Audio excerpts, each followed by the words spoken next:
But before that, speaking of showing up to court drunk, hypothetically, what repercussions, if any, are there for a witness admitting to being drunk, hungover while on the stand, while he's also cheating on his wife? What are the repercussions? Well, it can get the, it depends, as always. That's the perfect answer to a legal question. It depends on if there's an impact to the, if the witness being drunk on the stand, if that impacts substantially the rights of someone in the trial, right? Like it's really going to depend on their testimony and how important it is. But one thing, that might be a problem is some people have to attest that they are not under the influence of any substances as they answer questions. But long story short, I wouldn't want to be caught doing that ever. That would be awful. Very bad. Very bad. Don't do that. I think I realized why I was muted. I think I muted myself because I was about to go get my morning meds and I didn't get them. Someone asked if Razor Fist could sue the Keno Casino. The Keno boys are in Canada, and Canada doesn't have the same speech protections as the United States. So, they really need to be very careful. They say a lot of stuff that, depending on the person, could very quickly push into the realm of defamation. And if that person has any sort of Canadian audience or Canadian connections sufficient to be able to bring a cause of action in Canada, they could really be in trouble with that. In the United States, you have anti-slap laws and stuff like that. In Canada, you don't have the same speech protections at all. And they really don't care about that whole comedy thing. It's like, sorry. I wouldn't want to be sued for defamation in Canada. So here we go. Oh, here we go. This is good. Whippets help me forget that April's new boyfriend flicked me off, and she wants nothing to with me. Why don't we take the morning recess? I didn't forget that, you liar. I remember being flipped off. It was mean. So this is a new thing. I feel like I told the story on air, but maybe I didn't. But apparently Moody shared a story that I told him in the Discord, and now he has snaked me. That little snake, he's not shaped like a snake, but he told this story. The last time I saw April was at an intersection in town. Trying to think when that was. I believe it was in March sometime. And yeah, she was with her boyfriend and he flipped me off, which, okay, like, I guess that didn't do anything to him. I'll come snuggle him. What a weirdo. But then it apparently made me sad, which is true.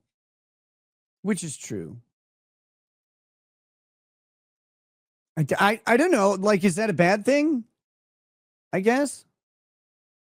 I'm not sure. That guy's kind of terrified of me. I don't know why.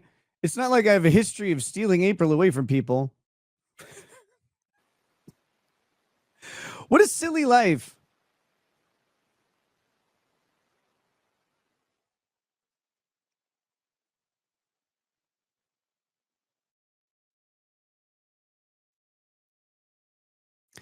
Nick would never lie by omission. What am I lying about?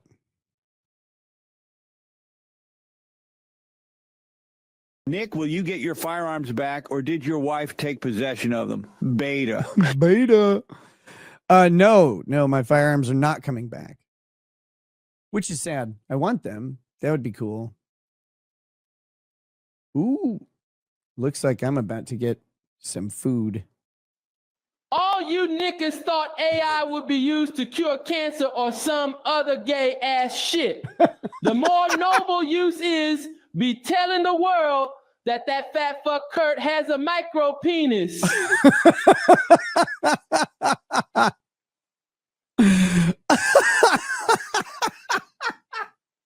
interesting legal question. In regards to revenge, is there a legal difference between Tig old biddies and Aaron's bitch tits? Very funny that this guy is calling me a dork.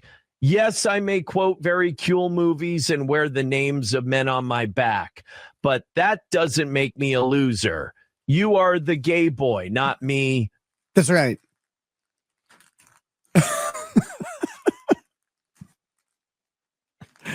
Yes, it's a huge difference. In fact, in both Minnesota and Nevada statutes, you'll find that there is a specific distinction that says only female breasts matter. Man titties don't matter at all. This shouldn't be a mystery to people. Man titties don't matter pretty much anywhere. Lady titties matter pretty much everywhere.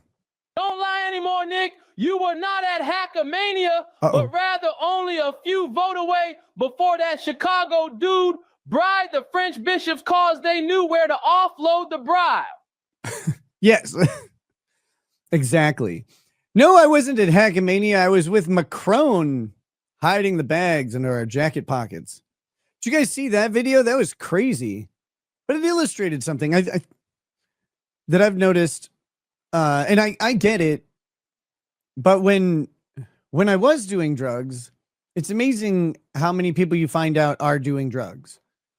Like, they keep it quiet from people who aren't, which makes sense.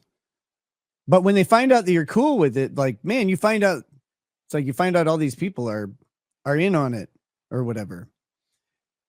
The idea that world leaders at the highest level are doing drugs during their meetings, not surprising at all. Actually, I'd be surprised if they weren't.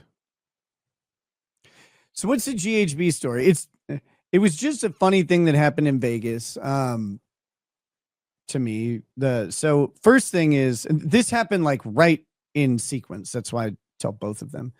But I was leaving my hotel room to head down to the event, and there was someone from the event there who said they were a longtime fan. They supported me forever. And he said that he's like, I don't know what you can take, but I've got this stuff. And he starts listing off prescription meds. And I'm like, nothing. I can take none of that. Please, no. Thank you. It's very polite, but no, thank you. Right? Like, not on the menu, my man. There's not a thing. So then I'm just down talking to people, as one does. And I get this rare moment of solace where I'm standing alone. At these events, it's kind of rare. Like for any guest of the event, right? People are there to see you, so there's usually a couple people at least talking to you. But I found this moment where I was standing alone, and this very bouncy woman comes up to me, and she says, "Hey, I have a solution to all of your problems," which was very confusing to me. I don't know which problem she's referring to, but I was immediately intrigued. I'm like, all right, what is it? And she says, it's 3 letters, GHB, and I have some in my room. And then I was very, very confused as to what that entailed or meant, because that's not how you use GHB, which no one should be doing that. It's horrifying. Like, it's funny in this context, but it's not funny really in any other in any other context. GHB is the date drug. But so I was like, first, that's the wrong way to use it. Second, which one of us is supposed to take it? Like that was the next question I had. Like, but obviously I did not partake in GHB. That is no, thank you. Jesus Christ. She may have been on it. She was very, she was out there a little bit. As a Bostonian, when we say retarded, it's like saying stupid. We don't mean it to make fun of mentally challenged, not trying to defend the retarded cops, but it's used by most townies. Go Celtics. Yeah, of course. No one calls retarded people retarded except monsters. Jesus.